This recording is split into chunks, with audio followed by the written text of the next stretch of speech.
Studio Kasia Kushinagar. Rahul Bettiah, Rahul Bettiah, Rahul Bettiah, Rahul Bettiah. हर साल जाला सैया तू अकेला, हम त जाई असो बोलबम के मेला। हर साल जाला सैया तू अकेला, हम त जाई असो बोलबम के मेला। बने के मन बा कंवरिया हो, कंवरिया हो, कौनो उपाय करके चल तू लेके देखे नु बाबा नगरिया हो।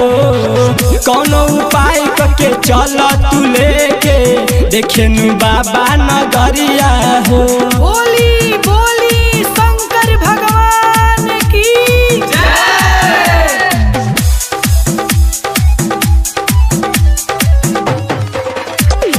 राहुल बेतिया, राहुल बेतिया, राहुल बेतिया, राहुल बेतिया। कहना तू मान लो, कांवर भी बांध लो, चल के जल्दी सवेरा निकल के बेरा हो खाता कि धीरे धीरे देर हो खाता, कि धीरे धीरे देर हो खाता। कहना तू मान लो, कांवर भी बांध लो, चल के जल्दी सवेरा निकल के बेरा हो खाता कि धीरे धीरे देर हो खाता। धल ना देवघर के डगरिया हो, डगरिया हो, कौनो उपाय करके चल तू लेके देखे नु बाबा नगरिया हो। कौनो उपाय करके चल तू लेके देखे नु बाबा नगरिया हो। बोली बोली बाबा बासुकीनाथ की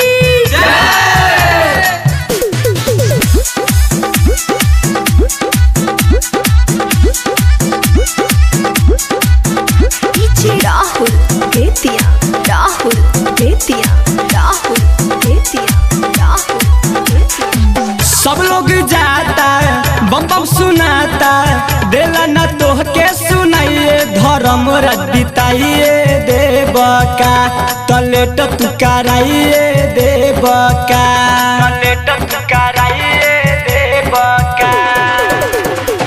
सब लोग जाता बम बम सुनाता, देला न तोह के सुनाइए इमरान तू बिताइए देवका तलेट तू कराइए देवका।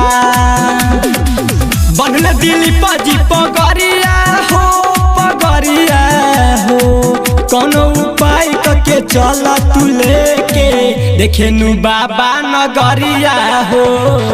कौनो उपाय करके चल तू लेके देखे नु बाबा नगरिया हो।